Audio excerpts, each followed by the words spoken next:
Hello दोस्तों, स्वागत है आपका अपने चैनल नॉलेज कैप पर। और मैं हूं आपका दोस्त अम्बत तिवारी और ये आपकी सुबह 10 बजे की क्लास है जिसमें हम डिस्कस करते हैं बुकैब कैप्सूल को, द हिंदू बुकैबलरी को।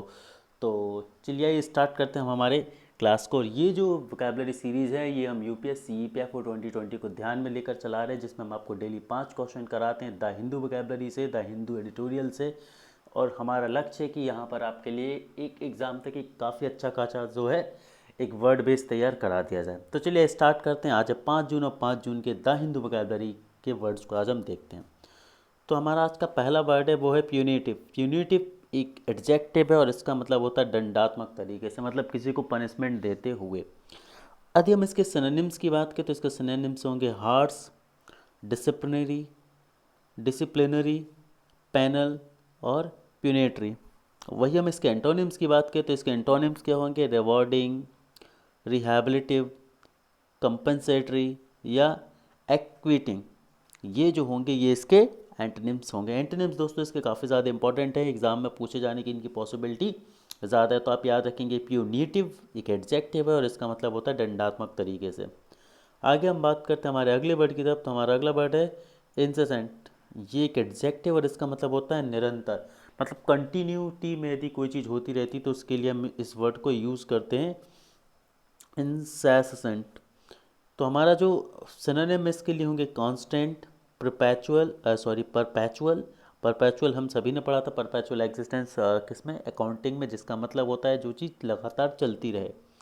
कंटिन्यूअल और कंटिन्यूअस ये काफ़ी कॉमन वर्ड है, बट परपेचुअल वर्ड आपको याद रखना पड़ेगा इंसेसेंट के सिनोनिम के रूप में। यदि हम इसके एंटोनिम्स की बात करें तो इसके एंटोनिम्स होंगे डिसकंटिन्यूअस, इंटरमिटेंट, ओकेजनल और irregular. I repeat, discontinuous, intermittent, occasional और इरेगुलर।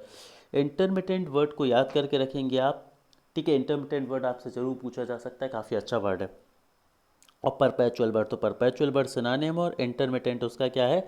अपोजिट वर्ड है। तो ऐसा भी पूछा जा सकता है कि परपेचुअल का अपोजिट क्या है या इंटरमिटेंट का अपोजिट क्या है, तो याद रखना है आपको इस कंटेक्स्ट में। आगे बढ़ते हैं हम अपने अगले वर्ड की तरफ। तो हमारा अगला वर्ड है ये अगला वर्ड जो हमारा ये कॉर्पोरियल। कॉर्पोरियल जो है एक एडजेक्टिव है और इसका मतलब होता है शारीरिक, है ना। जो चीज़ शारीरिक हो, फिजिकली हो, उसके लिए हम कॉर्पोरियल वर्ड जो है यूज़ करते हैं।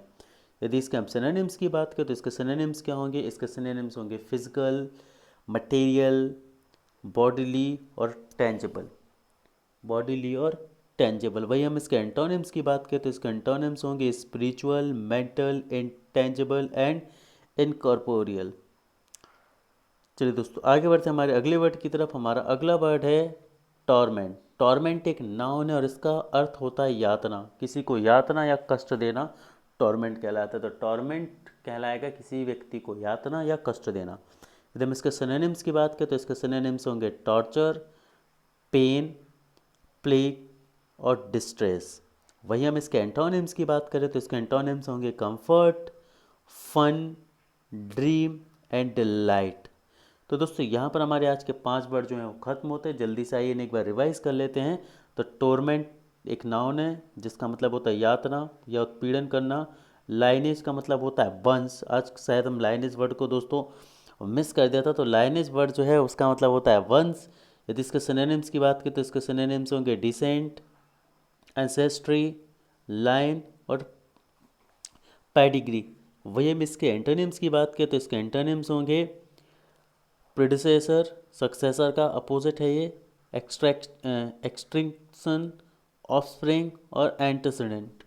ये जो होंगे इसके एंटोनिम्स होंगे। वही हम इसके अगला वर्ड की बात करें कॉर्पोरियल। कॉर्पोरियल का मतलब होता है शारीरिक, इंसेंट का मतलब होता है निरंतर और प्यूनिटिव का मतलब होता है दंडात्मक। तो दोस्तों यहाँ पर हमारे आज के वर्ड खत्म होते हैं। Thank you for watching, thank you for your support.